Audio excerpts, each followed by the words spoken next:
Coucou tout le monde. Aujourd'hui c'est quel jour? C'est sabbat et c'est un jour de fête. On est prêt. Vous avez vos instruments de musique? Si vous n'avez pas pensé à les prendre, vous allez les chercher. On met sur pause, on cherche tout ce qu'on a à la maison pour faire du bruit, pour louer Dieu en chanson et en musique. Ok? C'est parti. Aujourd'hui c'est sabbat. Aujourd'hui c'est sabbat, c'est un jour de fête. Aujourd'hui c'est sabbat, c'est un jour de joie. Tra la la la la la la la, tra la la la la la la la, tra la la la la la la la, tra la la la la la la la. Youhou, c'est la fête. Et tous ensemble, qu'est-ce qu'on va faire?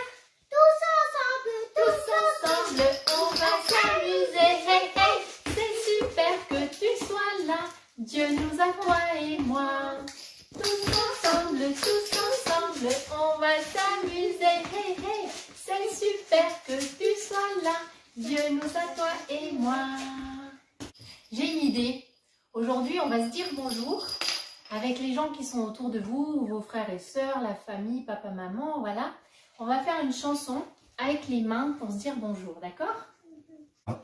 Avec les mains, bonjour, bonjour. Avec les mains, bonjour, bonjour. Vous passez hein, vers tout le monde de la famille. Les mains, bonjour, bonjour. Et bon sabbat. Voilà. Ça va? Ça va? Oui? Pour vous dire vrai, quand j'ai commencé à préparer cette école du sabbat, ce moment de film pour vous, j'avais pas trop le moral. C'est quoi le moral? C'est quoi le moral? J'étais un peu triste, j'étais un peu déprimée, j'avais envie de pleurer. Pourquoi? Ben, parce qu'en fait, c'est un peu bizarre quand même de rester à la maison, de faire l'école à la maison, le travail à la maison et tout ce qu'il y a à faire à la maison pour les parents, les adultes. Moi, je trouve un peu c'est bizarre. Moi, je préfère au télécabane qu'au télétravail. Ah oui, Amaya, elle a fait une cabane et elle fait du télétravail dans sa cabane. Voilà. Mais voilà, pour moi, c'était un peu compliqué parce que vous savez, moi, je suis maman, je ne suis pas maîtresse. Alors, devoir faire semblant de jouer à la maîtresse, en fait, tous les jours avec ma fille, c'est pas toujours facile. Et vous, les parents, vous vivez comment ça? Et toi, Amaya, c'est comment d'avoir une maîtresse maman? Ouais, c'est bof bof. Hein. Moyen chouette. Moyen chouette. Oh, bah, t'es gentil. En même temps, c'est moyen et en même temps, c'est chouette. Ouais. Et ben du coup, j'imagine que pour vous, c'est pas toujours facile non plus. Alors, moi, ce que je vous propose maintenant, c'est que vous mettiez sur pause la vidéo et puis vous discutiez entre vous. Comment les parents, vous avez vécu votre semaine, d'être parents, d'être en même temps maîtresse ou maître et de devoir faire votre travail à la maison et de devoir s'occuper de faire à manger, le ménage et tout et tout. Et puis vous, les enfants, ben, on est enfermés à la maison, on fait le travail et puis ben, c'est pas facile. Ça fait du bien. Ah voilà, Maya qui va à l'école. Ça fait du bien de pouvoir poser les émotions, de pouvoir les partager.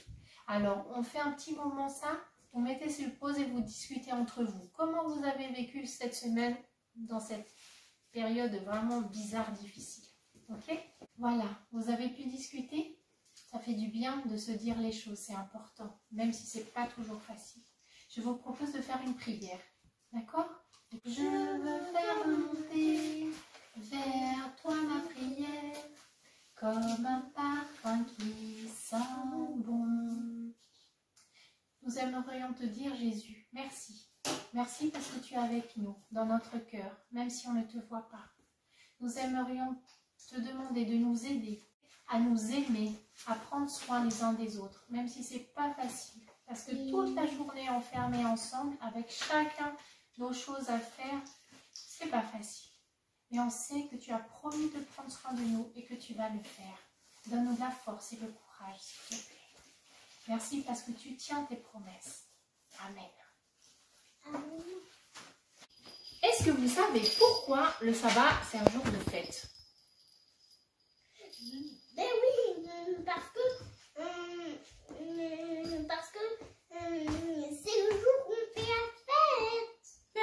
papa, c'est un jour de fête parce qu'on fait la fête. Et pourquoi on fait la fête? Tu sais, toi? Oui? Ben oui, c'est vrai. C'est la fête de Dieu. C'est la fête de Dieu. Et c'est la fête de Dieu parce qu'il a créé la terre en 6 jours. Pendant 6 jours, Travaillons, le 7e est pour Jésus.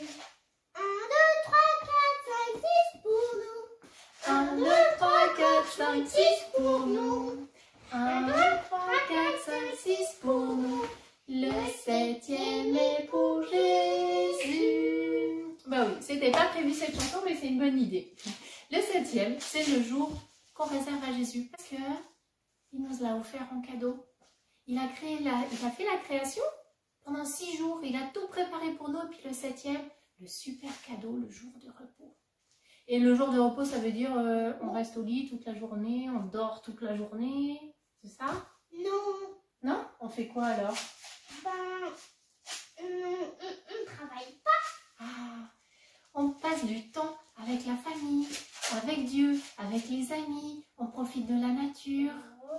On profite le sabbat pour lire la Bible aussi, pour regarder toutes les belles histoires qu'il y a dans la Bible qui montrent que Dieu nous aime. Alors, parce que Dieu nous aime, je vous propose de chanter la chanson qu'on a chantée la dernière fois. L'amour de Dieu est grand comme ça, est grand comme ça, est grand comme ça. Il est pour toi, il est pour moi. Alléluia. Que je sois assis, que je sois debout, en train de sourire, en train de pleurer. Dieu me regarde et m'aime comme ça. L'amour de Dieu est grand comme ça, est grand comme ça, est grand comme ça. Il est pour toi, il est pour moi. Alléluia. Et Dieu nous aime. Ça, c'est génial. Dieu nous aime et nous, on aime Jésus. Vous savez pourquoi on aime Jésus? Jésus m'aime.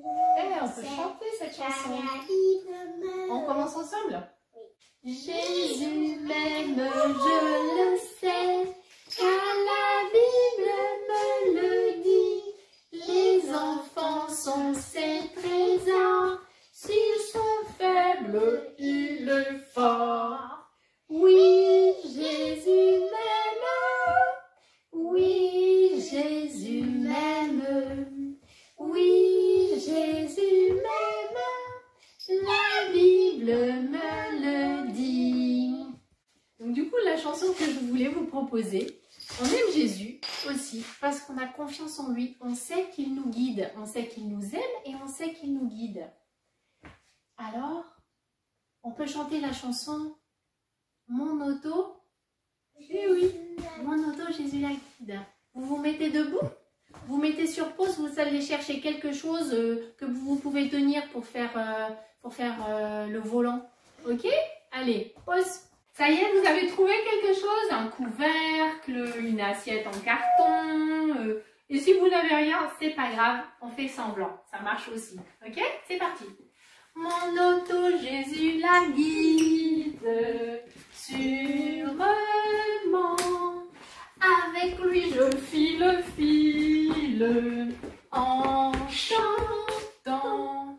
Danger, péril, non, je ne craindrai plus. Car au volant sont les mains de Jésus. Mon auto, Jésus la guide sûrement.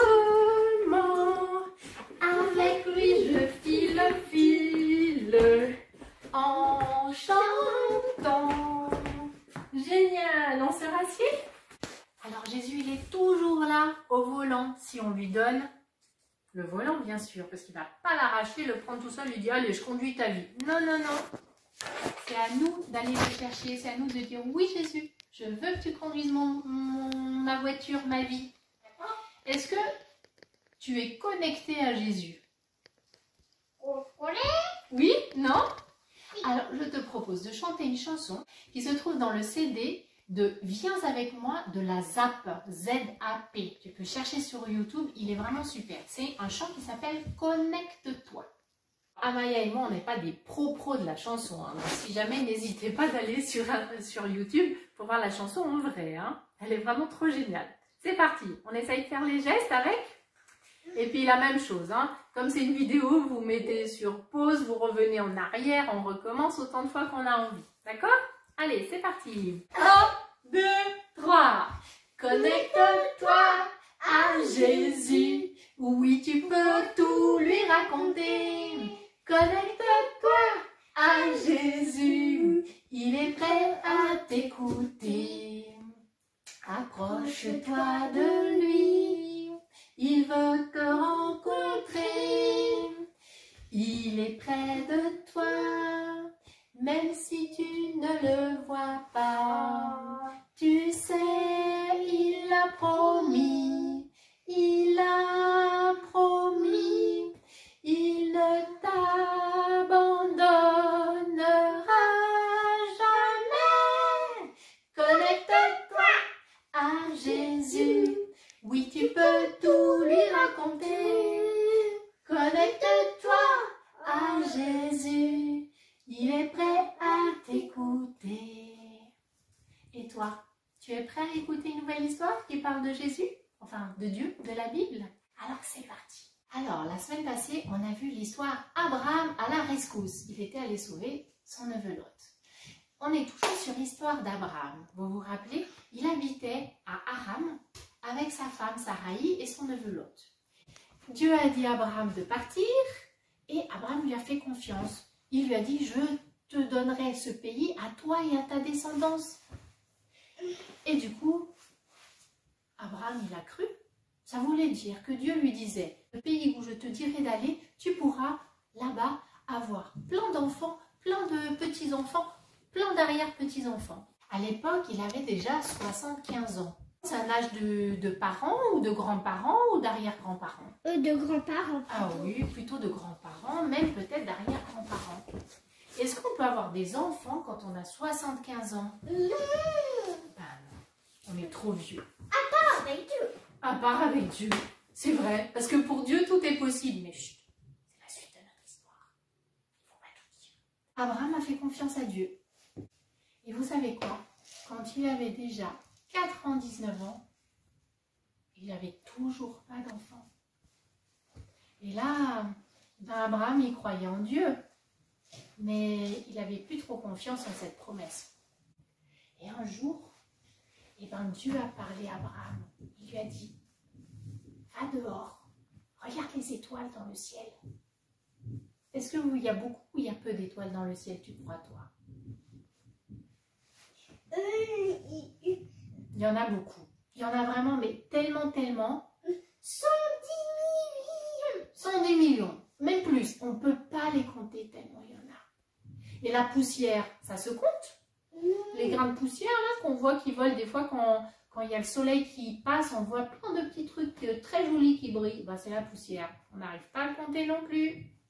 Et bien Dieu a dit à Abraham, tu vas avoir autant de descendance que tous ces grains de poussière et que toutes ces étoiles. Tu t'imagines? C'est même pas possible ça. Vous savez ce qu'il a fait Abraham? Il s'est prosterné et puis dans sa tête, eh ben, il a rigolé. Il s'est dit, moi je suis bien trop vieux. Comment je vais faire pour avoir un enfant? À presque 100 ans, c'est pas possible. Et ma femme, elle est trop vieille. Dieu lui a dit, si, tu vas avoir un enfant. Quand je dis quelque chose, je le fais. Et tu auras tellement d'enfants. Et de tes enfants vont sortir carrément des rois. Tu auras une grande nation. Alors Abraham, il était tout content. Et il a refait confiance en Dieu et à cette promesse. Et quelques temps après, voilà ce qui s'est passé. Abraham était tranquillement assis à l'ombre de l'entrée de sa tente. Il faisait vraiment très chaud, surtout pour un homme de son âge. Il contemplait les pâturages devant lui, quand il vit passer 3 hommes non loin de là.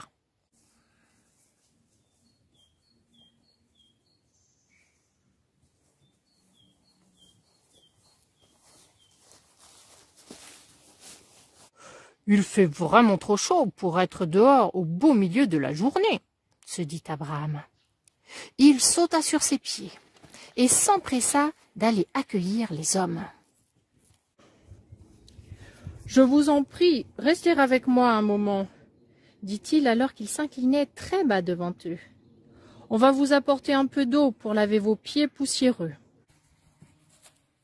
Reposez-vous à l'ombre de cet arbre. J'irai vous chercher à manger. » Merci. Cela nous fera du bien de nous reposer. Abraham courut vers Sarah et lui demanda de préparer un bon repas pour leurs invités. Abraham fit apporter de l'eau à ses visiteurs, afin qu'ils puissent se rafraîchir les pieds. Il en était ainsi à l'époque, et c'étaient les serviteurs qui s'occupaient de cela. « Merci beaucoup. Ça fait du bien après toute cette marche. J'avais les pieds bien endoloris. » Lorsque la nourriture fut prête, Abraham la servit lui-même aux visiteurs, et il se tint près d'eux pendant qu'ils mangeaient. Très bon.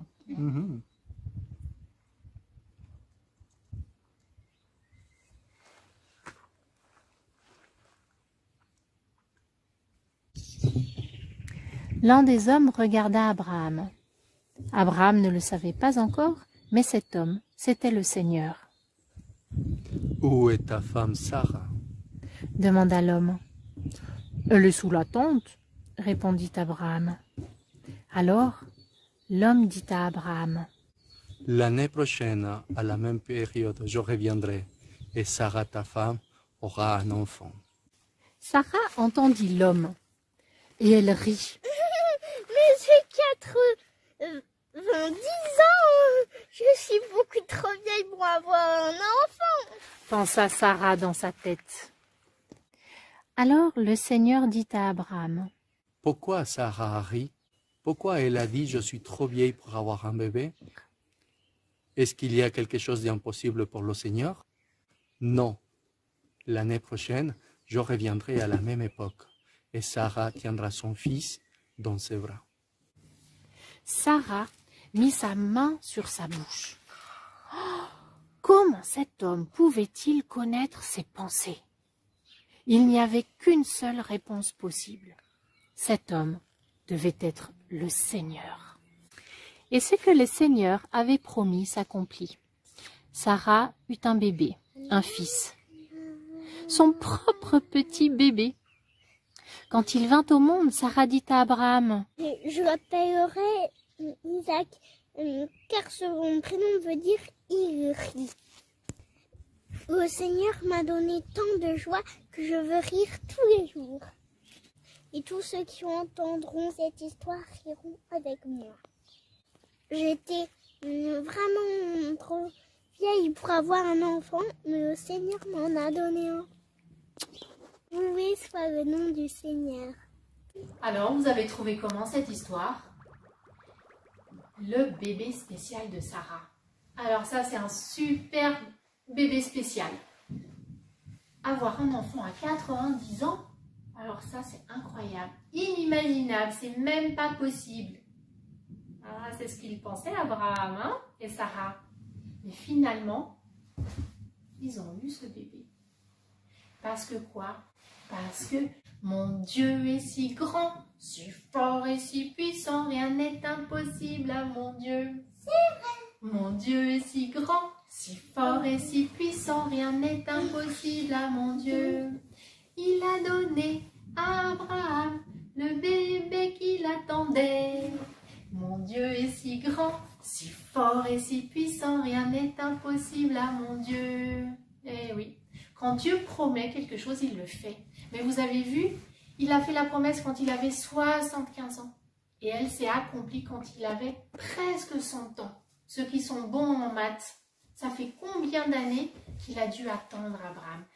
Quand il a eu 75 ans, il lui a fait la promesse et le bébé est arrivé quand il avait 100 ans. Ça en fait beaucoup d'années à attendre. Et bien nous, dans la vie, c'est pareil.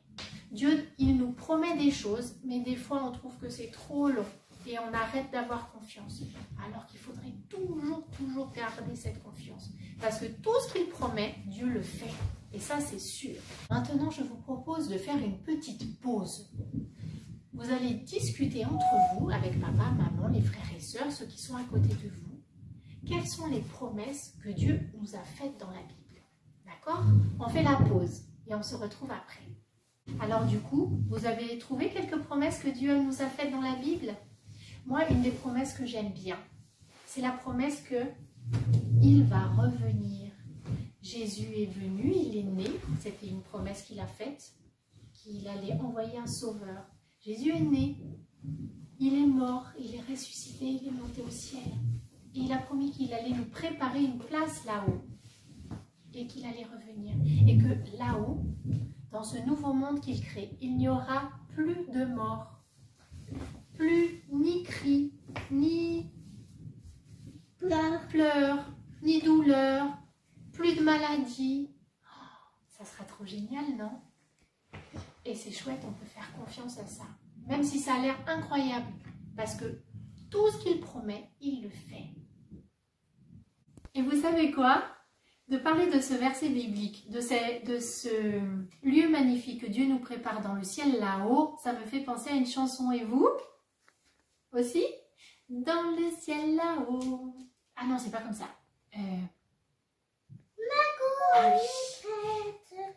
On commence ensemble? 1, 2, 3. Ma couronne est prête dans le ciel là-haut. Dans le ciel là-haut. Dans le ciel là-haut. Ma couronne est prête dans le ciel là-haut. Quelle joie, joie, joie. J'invente une strophe. Une belle place Jésus nous prépare dans le ciel là-haut, dans le ciel là-haut. Une belle place Jésus nous prépare dans le ciel là-haut. Quelle joie, joie, joie. Bon, j'ai un peu changé la fin, c'est pas grave. Voilà, j'ai inventé jusqu'au bout. Je sais pas vous, mais d'avoir un Dieu si grand, si fort et si puissant et qui en plus nous promet des choses tellement belles, et ben ça me donne envie de le louer. Alors je vous propose encore une nouvelle chanson. Il y en a beaucoup des nouvelles chansons, hein, mais vous pouvez les apprendre et les regarder sur internet, c'est trop chouette. Et qu'elle n'est pas nouvelle pour tout le monde, j'imagine. Allez, je lève les mains. C'est un chant aussi de la ZAP, vous trouvez sur internet. Allez, c'est parti. Je lève les mains, je touche le sol, je tape des pieds et me retourne. Il faut que je loue Dieu. Je saute, je danse, je me retiens pas. Ça peut faire bizarre, mais bon, ça va. Il faut que je loue Dieu. Et ça fait du bien de louer Dieu et de bouger. Vous pouvez recommencer. Alors, ça fait du bien de bouger un peu et de louer Dieu, hein? Ça fait le sport de la journée. Alors, en fait, sortir dehors. plus besoin de sortir. Bah, de toute façon, on est confinés, n'est-ce pas? Avant de terminer, je vous présente encore le verset à mémoriser. D'accord? Si vous avez envie d'apprendre un verset de la Bible, c'est celui de cette semaine. Aimons-nous les uns les autres, car l'amour vient de Dieu. Ça se trouve dans la Bible, dans 1 Jean 4, verset 7. Aimons-nous les uns les autres, car l'amour vient de Dieu. 1 Jean 4, verset 7. On vous aime et à la semaine prochaine. On chante? Au revoir tous les amis, fini pour aujourd'hui. Revenons tous à ma prochaine. Au revoir tous les amis. Ciao, ciao. À la semaine prochaine, portez-vous bien et que Dieu vous bénisse.